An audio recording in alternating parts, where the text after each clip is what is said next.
Magandang umaga. Kumusta kayo? Kumusta? Ha? Kumusta? Kumusta na? Tinatanong kayo, di ba? Anong pangalan mo? Ikaw, ikaw si Joanna? Ikaw anong pangalan mo? Asmin? Asmin? Kumain ka na? Kumain na kayo? Bakit di pa kayo kumakain? Ha, tatay nyo? Hindi pa kayo kumakain. Tayo, anong pangalan nyo? Anong mga anak nyo? Hindi pa daw kayo kumakain. Hindi pa daw sila kumakain. Sabi nila. Kumusta po? Anong pangalan nyo kuya? Junjun? Saan po kayo nakatira? Basta kayo. Sige. Pero nagbibenta po kayo ng tubig at saka po. Pero kumusta naman po yung benta sa ganyan? Kumusta naman po yung benta? Matumal pa rin.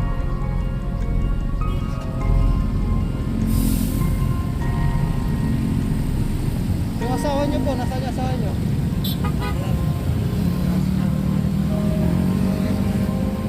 Gusto ko mas ibang lalaki?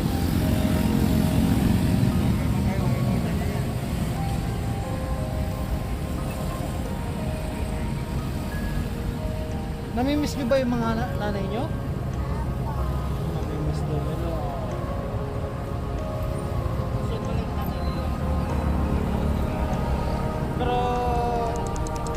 Pero alam niyo kung nasaan siya kuya? Ha? Isabela. Isabela? Isabela ako. Saan sa Isabela? Isabela. Hmm?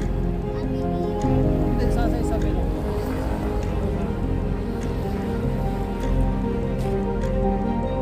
Sa Isabela din ako. Isabela sa Mindanao o sa Cagayan? Sa Cagayan? Oo, sa Cagayan Valley. Isabela Cagayan Valley. Anong pangalan niya kuya? Para... Monica po. Monica. Monica? Anong pangalan niya kuya? Para mapanood niya to. Para tawag dito. Monica. Si Ate Monica. Sige. Kaya, tagpuan. Hindi ko ngayon ang pambili nila ng pagkain ng mga anak ko.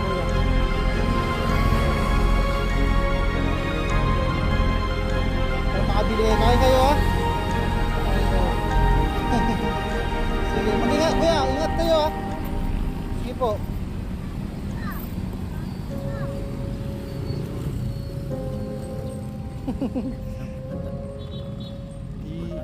Ha? Di pag-interview no. Ayun, nakita po natin yung mga homeless na mga bata. Pero kasama nila yung tatay nila. Dito po sila nagtatambay sa may Pasay.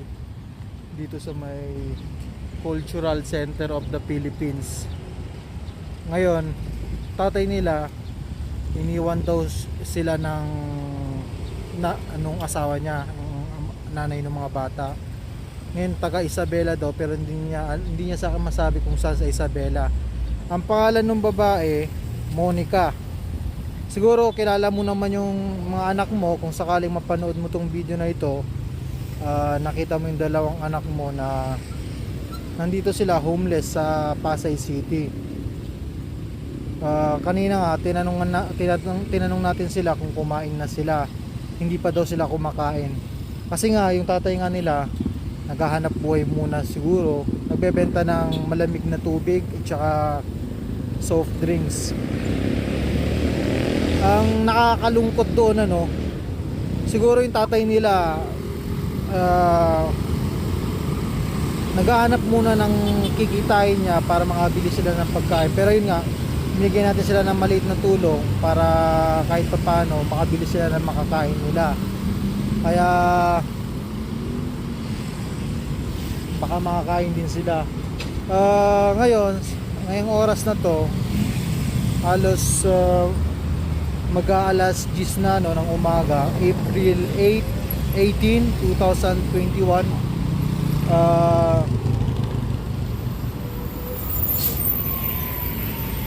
Halos magtatanghali na, hindi pa daw sila kumakain. Ngayon, medyo nahihilang si kuya kung natanungin ko siya ng mga katanungan. Kaya tinanong ko na lang yung mga bata kung kumain sila. Pero nga sabi ng mga bata, namimiss daw nila yung nanay nila.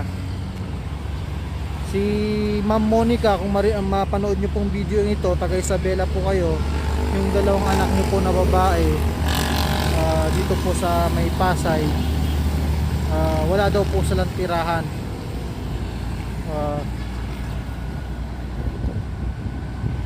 Kaya sana po kung mapanood nyo itong video ito, bisitahin nyo po sila, hanapin nyo po yung mga anak nyo, kawawa naman. Ang papayat po, homeless din po sila sabi ng tatay, pero kahit pa paano yung mga bata kasama nila yung tatay nila. Yung tatay naman medyo matyaga, masipag, maghanap buhay para lang may suporta sa dalawa niyang anak. Yun nga daw, sumama daw yung asawa niya sa ibang lalaki, pero ganun talaga ang buhay, may nangyayaring mga ganun. Pero sana yung mga bata hindi sila mapabayaan ng tatay, kasi sila yung talagang naapektuhan dito sa mga relasyon ng ina at ama, mga magulang na nagkakalabuan o nagkakaproblema.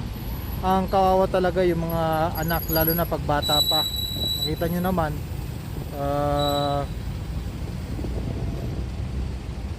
mga bata pa sila. Pero ito, ipapakita ko sila. Masipag naman yung si kuya, nagbebenta ng tubig. Ayun si kuya, oh.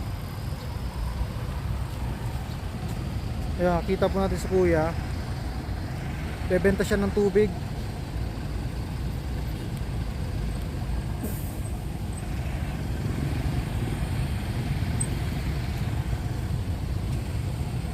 Dito sa kalsada sa may Pasay, sa Rojas Boulevard.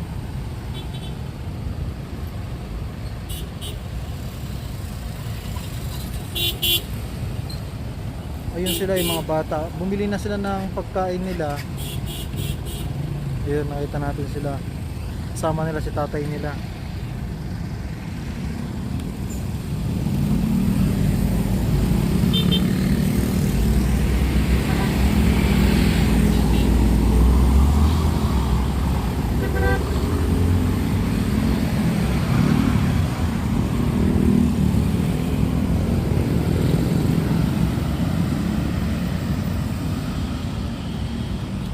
Si ate, dala-dala niya yung anak niya, nagbebenta siya